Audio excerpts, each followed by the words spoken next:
നിങ്ങളുടെ ഇഷ്ട പരമ്പരകൾ എക്സ്ക്ലൂസീവായി സൺ നെക്സ്റ്റ് ആപ്പിലൂടെ തികച്ചും ഫ്രീ ആയി ഇപ്പോഴേ ആപ്പ് ഡൗൺലോഡ് ചെയ്യൂ.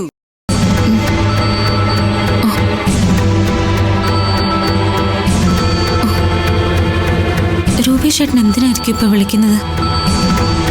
എന്തായിരിക്കും കാര്യം? ഓ, എല്ലാ രഹസ്യങ്ങളും അറിഞ്ഞപ്പോഴുള്ള കുറ്റബോധം കൊണ്ടായിരിക്കും. എന്തിനാ ഈ ഫോണിലൊക്കെ വിളിക്കുന്നത്? ഞാൻ ഈ വീട്ടിൽ തന്നെ ഉണ്ട്, എങ്ങും പോയിട്ടില്ല. കുറച്ചു മുൻപ് നമ്മൾ കണ്ടതല്ലേ ഉള്ളൂ, പിന്നെന്താ? അല്ലാതെ തന്നെ മനുഷ്യൻ ഇവിടെ ഭ്രാന്ത് പിടിച്ച് നിൽക്കുക. മുറിയിൽ നിന്ന് ഇറക്കി വിട്ടെന്നുള്ളത് ശരിയാ. നിനക്ക് മുറിവ് പറ്റിയത് ഞാൻ കാരണമല്ല. എന്നിട്ടും ആ പേരിൽ എല്ലാരും കൂടി എന്നെ കുറ്റപ്പെടുത്തി. എന്റെ അമ്മ എന്നെ തല്ലി. ഇറക്കി വിട്ടതേ എന്നേക്കുമായിട്ടാ. ഇറക്കി വിട്ട ഭാര്യയുടെ മുറിയിലെ അങ്ങോട്ട് കയറി ചെല്ലുന്നതേ ആണുങ്ങൾക്ക് പറ്റിയതല്ല. നന്നായി രൂപേഷ് ചേട്ടാ, ഇപ്പോഴെങ്കിലും ഒരു തന്റെയുടെ ഉള്ള ആണിനെ പോലെ നട്ടില് നിവർത്തി സംസാരിക്കാനായല്ലോ.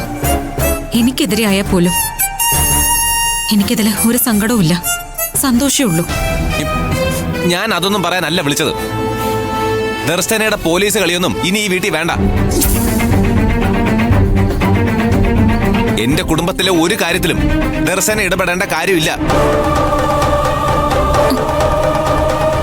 ഇനി ഈ വീട്ടിൽ എന്തെങ്കിലും കാര്യത്തിൽ ഇടപെട്ട എന്റെ മുറിയിൽ നിന്നല്ല, ഈ വീട്ടിൽ നിന്ന് തന്നെ ഞാൻ അടിച്ചു പുറത്താക്കും. പറഞ്ഞേക്കാം. അതുകൊണ്ട് എല്ലാ പരിപാടികളും കുറ്റാന്വേഷണവും കണ്ടെത്തലും ഒക്കെ ഈ നിമിഷം ഇവിടെ വെച്ച് നിർത്തിക്കോണം. കേട്ടല്ലോ?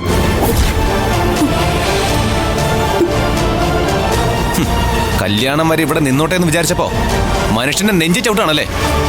ശരി രൂപേഷ് ചേട്ടാ, എനിക്ക് സന്തോഷമായി.